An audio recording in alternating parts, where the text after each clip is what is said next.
कहते हैं कि विज्ञान में सफलता और असफलता नहीं होती है, सिर्फ प्रयोग होता है और हर प्रयोग में कुछ नया सीखने को मिलता है ताकि अगला प्रयोग और बेहतर हो सके।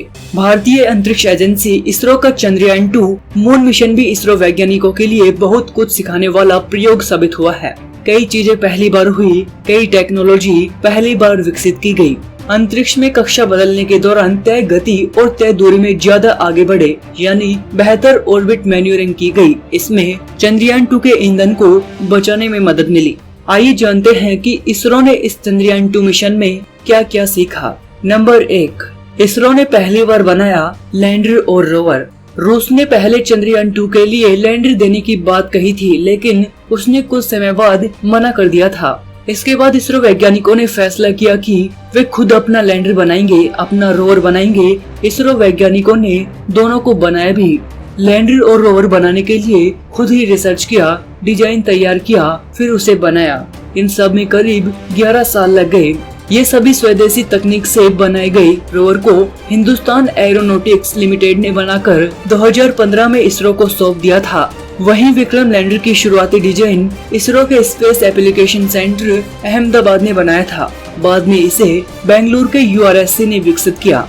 नंबर 2, पहली बार किसी प्राकृतिक उपग्रह पर लैंडर रोवर भेजना।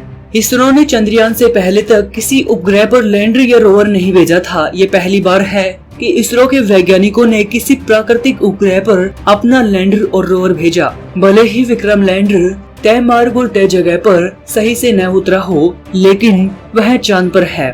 अगर सब सही रहता है तो लैंडर और रोवर अभी चांद के वातावरण, जमीन, रासायनिक गुणवत्ताओं की जांच कर रहा होता। इसरो को चांद की खूबसूरत तस्वीरें मिल रही होती। नंबर 3, चांद के दक्षिणी ध्रुव पर पहली बार भेजा मिशन। भारत दुनिया का पहला देश है और इसरो दुनिया की पहली स्पेस एजेंसी जिसने चांद के दक्षिणी ध्रुव पर अपना यान पहुंचाया है। इससे पहले ऐसा किसी भी देश ने नहीं किया। भले ही मिशन पूरी तरह से सफल न हुआ हो, लेकिन विक्रम लैंडर चांद के दक्षिणी ध्रुव पर अब भी है। इसरो वैज्ञानिक लगातार विक्रम लैंडर से संपर्क स्थापित करने में लगे हैं ताकि उसे फिर से स्टार्ट करके कुछ प्रयोग करने लायक बनाया जा सके। नंबर 4, पहली बार किसी सेलेस्टियल बॉडी पर लैंड करने की तकनीक विकसित की गई।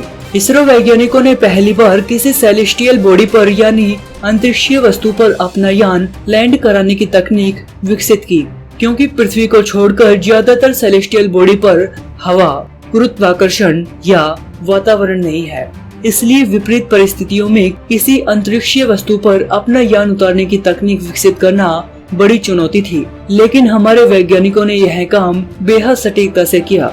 नंबर 5, पहली बार लैंडर, रोवर, ऑर्बिटर को एक साथ लॉन्च किया गया। इसरो वैज्ञानिकों ने पहली बार इतने वजन का सैटेलाइट लॉन्च किया। आमतौर पर किसी सैटेलाइट में एक ही हिस्सा होता है, लेकिन चंद्रयान-2 में 3 हिस्से थे: ऑर्बिटर, विक्रम लैंडर और प्रज्ञान रोवर।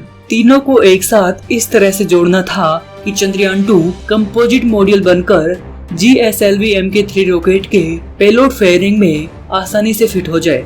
इस काम में भी हमारे वैज्ञानिकों ने सफलता हासिल की, जबकि यह काम आसान नहीं था। आपको रॉकेट के सबसे ऊपरी हिस्से के आकार के अनुसार ही सैटेलाइट के आकार को बनाना होता है ताकि उसमें वह फिट हो सके। नंबर 6, विशेष प्रकार के कैमरे और सेंसर बनाए गए। स्पेस एप्लीकेशन सेंटर अहमदाबाद के वैज्ञानिकों ने ऑर्बिटर, लैंडर और रोवर के लिए विशेष प्रकार के कैमरे और सेंसर बनाए। ये कैमरे चांद की सतह और अंतरिक्ष की तस्वीर लेने में सक्षम है। साथ ही ऐसे सेंसर बनाए गए जो चांद की सतह, तापमान, वातावरण, रेडियो एक्टिविटी आदि की जांच कर सके।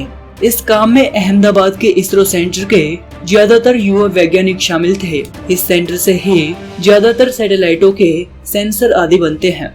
अगर आपको हमारी न्यूज पसंद आई तो इसे लाइक एंड शेयर करें और अपने व्यूज हमें कमेंट करके जरूर बताएं। डेली ट्रेंडिंग न्यूज की रिपोर्ट सब्सक्राइब करें हमारा चैनल ऐसे ही लेटेस्ट और इंटरेस्टिंग न्यूज के लिए।